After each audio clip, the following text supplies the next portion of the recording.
Hello guys, welcome to Hankins Custom Rifles and another episode of Hank's TV. Today's November 23rd. It's the second to the last day of the Kentucky modern gun rifle season. It runs for 3 weeks and I have not yet to take a deer. Now I'm not hunting with a high-powered rifle, I'm hunting with a muzzle loader. And you could call that a high-powered muzzle loader if you want to. But we're hunting down here in the river bottoms. We're in my new shooting house that I just built this fall, and we're going to try to kill a deer tonight. And I've been down here several times already this year, and it's been pretty disappointing. I've seen deer every time I come down here, but we've got this big old cow that's been running around all over everybody's farm, and I think it's just going around hitting everybody's corn feeders because it's learned where they're at. I'm in my river bottoms, and Kyle Pittman was hunting in the range bottoms, which is about, that's 2,000 yards from here, and he saw the cow over there eating his corn. This is a picked cornfield, and there's some nice green grass up here in between a couple of the low spots where they don't plant the corn. And that cow's been up here every night eating this corn and the grass. Now I just came in and I saw the cow on the owner's property, the cow owner. It's on his property right now, which is about I'd say it's a 700-800 yard walk for the cow to get to here if it comes up in here tonight. I'm hoping it don't come, because I was down here the other night and I had 5 does out in this field. And as soon as that cow stepped out of the woods, or stepped out into the field from this road here behind us, all the deer took off. It spooked them deer like I never seen. I didn't think a cow would spook a deer that bad, but this cow spooks deer. It's a black and white Texas longhorn with horns about that wide. It's got to have almost a 3-foot spread. It's a good looking cow. I don't know why this guy is just letting this cow run around during deer season. It's got to be at least $1,000 cow. And you know, there's guys spending a lot of money and a lot of time deer hunting, and a cow walks through the middle of the thing, and I wouldn't be surprised if there ain't some people out there that would shoot it. Now, I don't want to shoot the cow because it ain't the cow's fault. It's the owner's fault for not keeping it in the pen and feeding it. The poor cow is about as skinny as it can be, and it's pregnant, and the cow's just out doing what the cow has to do to get something to eat, and the owners up here just don't take very good care of their animals. But anyway, that's not for me to judge, but he does need to get the cow and keep it put up. So we're sitting here, we're going to try to shoot deer tonight. It's been raining today, and that might bring the deer out of the woods a little bit earlier than they've been coming out. Hopefully it will. When I came down here 15 minutes ago, the field out there at about 800 yards was full of turkeys. And while I was setting up, the neighbor that hunts the other side of this field, he came in and scared all the turkeys off. So, but they'll be back. It don't bother them turkeys none. Don't really bother the deer. They'll come right back out 15 or 20 minutes if wherever they were. It won't bother them. So it's 2:30, 2:41 right now, and we're going to sit here until dark, and hopefully something comes out. If it does, and we've got daylight to video, I'm going to videotape shooting this deer that comes out, and we're going to shoot it with Cyclops, this muzzle loader right here, shooting a 350 grain bullet at 3,800 feet per second. Now I know I've had a lot of people calling me out on this. They're calling me liar, they're calling me all kinds of stuff, saying that I'm making these numbers up, and I wish that you guys that didn't believe me would come to the Kentucky Challenge. And I'll show you, because this gun right here shoots a 350 grain Pittman AccuMax bullet at 3,800 feet per second. I need 15 minutes of MOA adjustment to get to 1,000 yards. Yes, I know, it's hard to believe. It's flatter shooting than a 338 Lapua. It's flatter shooting than a 375 Chi-Tac. It is flat. I mean, this gun flat out shoots. But for you non-believers, you just keep not believing. I don't care. But for the guys out there that watch my videos and know I'm not going to feed you a line of bull, it's the truth. This gun does what I tell you it's going to do. I'm not the type of a person that makes up stories. What I tell you is fact. Okay, so we're going to sit here with Cyclops and we're going to try to shoot deer. So just hang tight with me and we'll see what comes out here shortly. Well guys, we got our first deer coming out. I really thought we'd see more and that they would be out earlier than this. But I do see 2 deer coming out of the woods at 300 yards. That's one right there, that's a doe. And then it's got a yearling that was over this way some. Looks like it might have went back in. We're just going to sit there and watch these for a few minutes. See if there's a buck with them.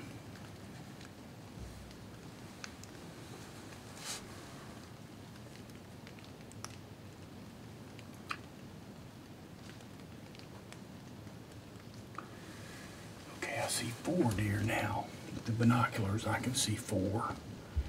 There's the 1, 2, 3, and I think you can see all 4 of them now in the screen.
Looks like something just spooked him a little bit, fellas. He ran off across the field, all except for that one right there.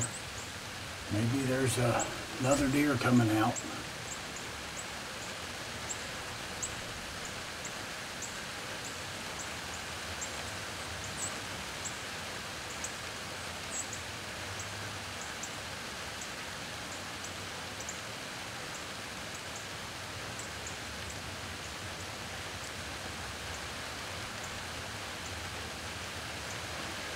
One old doe there, she keeps looking back in the woods.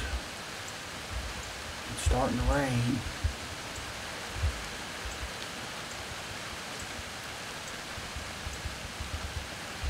It might just be two button bucks playing around. They like to do that.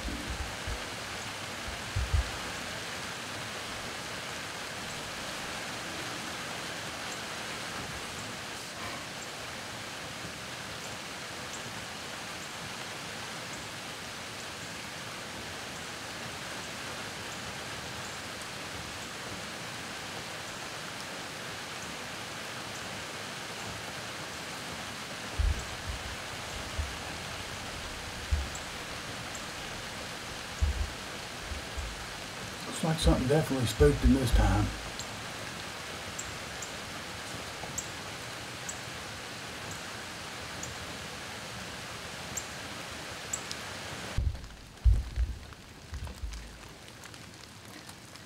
Got another one there to come out, fellas.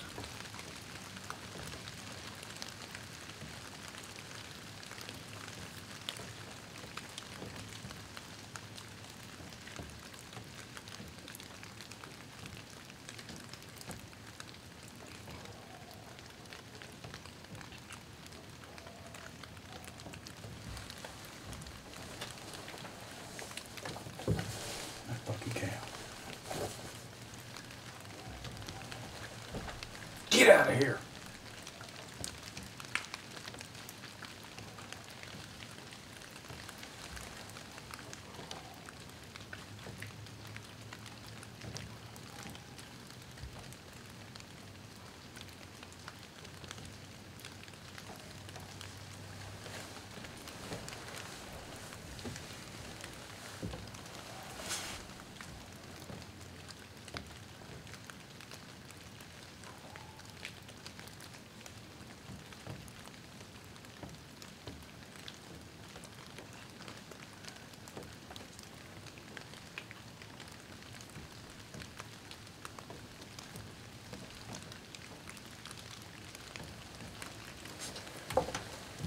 Well, I've been sitting down here all day, and here comes that big old bull.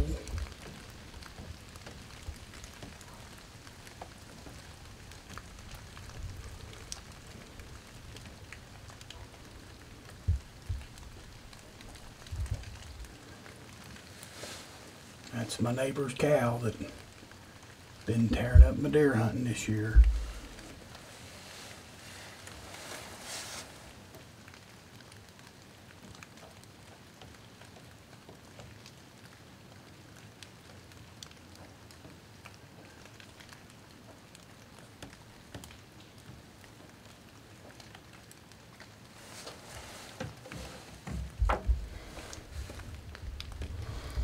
There's one doe still standing out down there. That other one that was in the field ran off.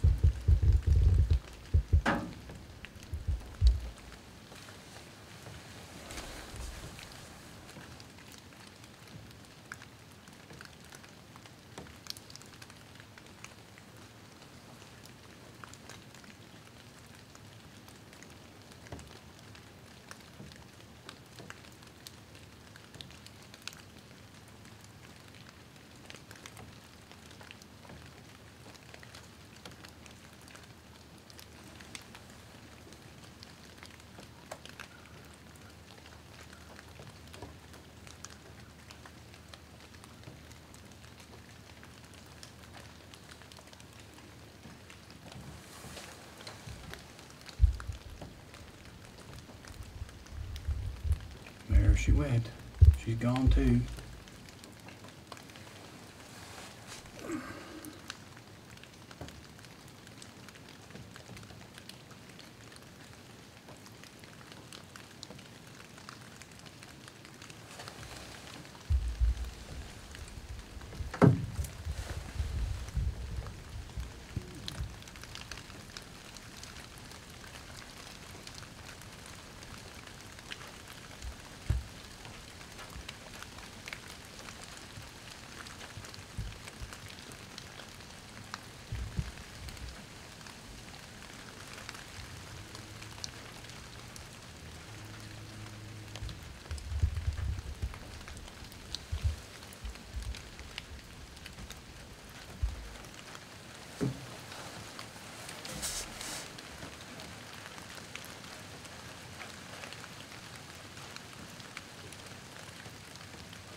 Well, fellas, this is the second to the last day of deer season.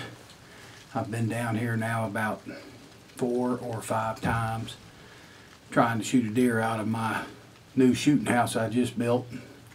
Spent a ton of money on and a ton of time. And I've seen this longhorn cow every time I've hunted from this tree stand, or this shooting house, whatever you'd like to call it. So tomorrow is the last day, and I'm just not going to come back down here again tomorrow and waste my time and sit here for 4 hours. And when the deer finally come out, here comes that cow wanting to go up there. It's bedding down in this barn, my neighbor's barn up here, because the neighbor that owns the cow don't have a place for it to bed down. So it's found him a barn up here to get in. So tomorrow we're going to go down to the river bottoms, down to the range bottoms, and we're going to try to hunt and kill a deer down there.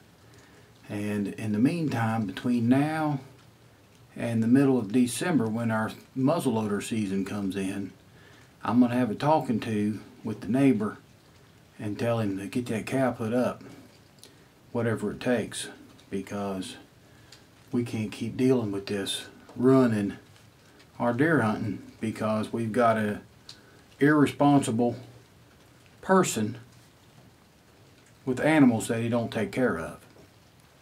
So I'm going to conclude this video. I'm going to go ahead and put it up there and load it on YouTube. I don't usually do that unless we have a decent video. This was not a decent video, but it does show you what you run into sometimes when you're out there hunting. You do try to do everything right. You spend all this time and money and effort to come and shoot a deer, and you bring your video camera and you do everything you can possibly do in your power to make it go correct and to do the right thing. And you never know what can happen. You have a cow walk right through the middle of your setup and run the deer off right when they were starting to come out, just about dusk when they're ready to come out. It's been raining all day, and this would have been a really good day for these deer to be out in this field, but they're not out because this cow he's out down there. He's about 300 yards and he's eating that green grass before he goes on into the barn. But you never know what could mess up your deer hunt, and it's just part of hunting. You don't like it, but you have to live with it. You wish there's things you could do about it. And this neighbor of mine could put his cow up at least during deer season. I mean, after deer season's over, I don't care if he wants to come down here and eat this grass. But right now I do care. So I'm going to have a talk with him again and see if we can't come to a conclusion on this cow, or we may be putting him in the deep freezer, because I can't do this next muzzleloader season that comes in here in about 2 weeks. We can't be putting up with this cow down here every night, because he'll still be here. He's found him a nice little place up there to sleep, and probably going to have her calf up there because she's pregnant. And anyway, I'm going to conclude the video. It's dark enough now where I can't see really to shoot anything. If it was to come out, I'm going to go ahead and clean out my shooting house and pack everything up so that I can take it to the range bottoms tomorrow.